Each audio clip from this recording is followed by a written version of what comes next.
can we talk about A$AP Rocky a little bit? Okay. What you want to say? Yeah. So, Free my guy. I have a few thoughts on A$AP Rocky. The first thing is what we said last week, and I think it needs to be reiterated though, right?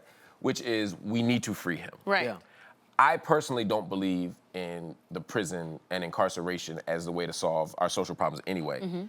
But even if I did, what I saw in that video suggests to me that he was doing his best to avoid a problem, Right. doing his best to avoid trouble, and trouble Kept following him, literally kept following him. Like, they were harassing him. I think there has to be some accountability on their part, too. Like, he is a person, a human being, rapper or not, you know, celebrity or not. He is a human being that has asked you to stop following him several times. At some point, when does self-defense come into play? Because he literally said, now maybe he didn't have to body slam the dude. He could just, you know, give him a little Nipsey slap, rest in peace, Nipsey. But there could have been a moment where they actually just realized that they are bothering another person. And it's just, they got him out of his character. Like, we haven't seen A$AP fight in a while. I mean, I've never seen him fight. I don't know, don't quote me on that. But I do know that A$AP isn't usually the one to, like, be hot-headed. And so it was weird to see that come out of him. I saw some tweets. Jada Pinkett and G-Eazy also spoke about it because G-Eazy caught a case out there. I think he had some drugs. Yeah, and, I think it was assault as yeah, well. Assault, contraband, whatever. He got like a slap on the wrist. Right. We see this video. We see the whole video. If you saw the whole video online, you see these dudes following them. They had A$AP and his crew had a bodyguard. The bodyguard didn't even act up. He was just telling them like, yo, y'all gotta stop. Y'all like, one more time. You got one more time before and even then, like after 5, 6, 7 minutes, A$AP is forced to defend himself after being clearly targeted and ran up on, and he gets thrown in jail. And he can't come home. Right. So that's step one. Then step two was the backlash, because there's 3 parts to this. Step two is the public response, which was, how dare you ask for help or have people ask for help when you were the one talking about you don't care about Ferguson, you're the one who said you don't care about what's going on in social justice, that you know. live in Soho and Calabasas, you can't relate. Right, you got, was it Jiggy Threads? What was he saying? Yeah. Basically, like, Wasn't good. Right, he's like, I'm balling and I can't worry about what's happening in the streets, that's not my reality. And some people say, well, leave him there. That's also not the right. Nah, I don't think that's like the that's right. right. I don't think that's right just based off the civil human rights that we should have. Like, you could agree with him, you don't have to agree with him, whatever, but he shouldn't be in there. Yeah. Like, cause that wasn't a situation that kind of warranted that. If that was you, even if you stood up for black people, which you do all over the world, and they had you in there, that don't make it right. Right. Right. Even we had a Swedish artist on here. Yeah, Yes, we did. Yeah. Nicole Buss. Nicole Buss, who was telling us how racist it is in that part of the world. And so I feel like what we're seeing is another form of racism where they're taking this young black man who looks like a rapper, who looks like, you know, he is of the culture. Just because he defended himself does not mean he deserves extra punishment. And so now we're sitting here as a country kind of helpless. And even though he's not a perfect person or even a person who believes that he's Nobody is. Right. But even though he doesn't even take on the role model responsibility, he doesn't necessarily use his platform responsibly, this is like a justice, there's an injustice for one, there's an injustice for all type of situation. Exactly. Like, all of us could go over there and have people following us. Or anywhere, which is Nicole's point, because you could go where she is, because she's Dutch, right? You could go to Amsterdam, you can see that. You can see it in Switzerland, you can see it in Sweden, you can see it in France, you can see it in Germany. It's everywhere, and we have to be outraged, and there's no such thing as a perfect victim. Too often, I think in our social justice movements, you know, we find the kid with the 4.0 who gets shot. We find the kid who's on, next week he was going to college to get shot. We make sure the kid's heterosexual, cisgender.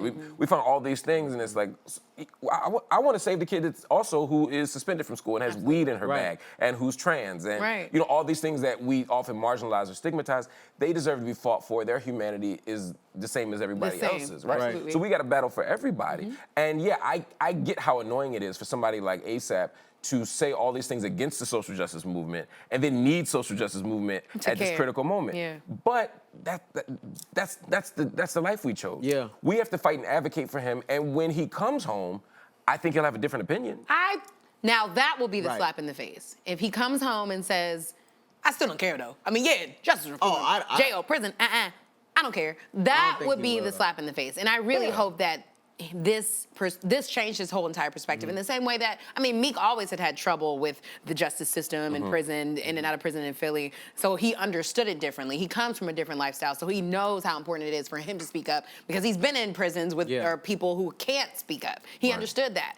I hope ASAP finally understands why his platform is so important. Yeah. And so we'll see. I think oftentimes you have to go through those experiences, right? Because some people just can't see why I should march, why I should move, why I should try to make change on face value without it having to happen to them. Absolutely. So if you have that happen to you, especially, he's not even in a United States prison. Right. I don't know what's going on over there. Right. But I could probably guess they ain't playing spades and dominoes and just chilling every day. Like, There was excrement. They were talking. Right. I mean, all kinds of things are inhumane. And again, this happens in American prisons as well. Definitely. We are the most incarcerating nation in the history, in human history, in fact. 2.3 million people incarcerated right now. We make up 25% of the world's prison population right now. So I get, wherever you are, you should be outraged by this. Here's the third step, though. Donald Trump last week tweeted that he was going to do everything he could to get him out, more or less. He was going to tweet again. Yes. Then Donald Trump says, I'm sitting up the tweet. My friend Kanye West, That's his friend, reached out to me to talk about A$AP Rocky. And I assured him that I would do what I needed to do to get him home or to try to get him home. And then Trump tweeted that he reached out to the prime minister. Yes. And that he vouched for him. He spoke for his character. He vouched for it. He gave him Trump's word as a way of kind of helping him get out of prison. A couple things with that. One, I'm not sure why Donald Trump thinks his word is persuasive. You don't think? Do you know what I mean? Like if Donald Trump calls me and says, look, I can speak for him. I trust his character. He's a good person. Nothing Donald Trump has done his entire life tells me that he's a good judge of character or cares about character. Right. So that wouldn't make, that's not a persuasive argument for me. The second thing is the Swedish prime minister, after talking to him, didn't seem persuaded by it at all. I heard he was like, actually, stay longer. Yeah. Exactly. Nice try. Right, exactly. Click. Exactly. Right. Trump's vouch doesn't mean nothing. Despite Trump vowing to personally vouch for A$AP, the prime minister said, quote, Swedish judicial systems are independent and everyone is equal before the law, including tourists. So essentially he was saying, Trump, your phone call ain't mean shit. It didn't mean nothing. So that's a blow for Trump, because Trump's ego is all about saying, I freed you, I got you home, what are you gonna do for me? But I think the most interesting part is the why question. Why would Donald Trump, with kids in cages south of the border, with all the things happening in the United States, in the midst of this racial firestorm that's going on in this country, why would Donald Trump take to Twitter to save one rapper? I'm not saying that rapper's not worth saving, but I'm just wondering why y'all think Donald Trump would do that now? Strategy. He wants to, first of all, he understands that like we as a community have to say something about that. He understands how powerful the hip hop community is. So he can always have that one example to say, well, I tried to save y'all's friend A$AP. I did. I did. I don't hate black people. I tried to free one. Right. And so that was his move in a way to almost say, yes, I told everyone to go back to their countries, but when y'all needed me the most, I tried. I made that phone call. I tweeted. And it's like, as much as his team and his PR people may want to actually think that we'll buy into that, we're not done.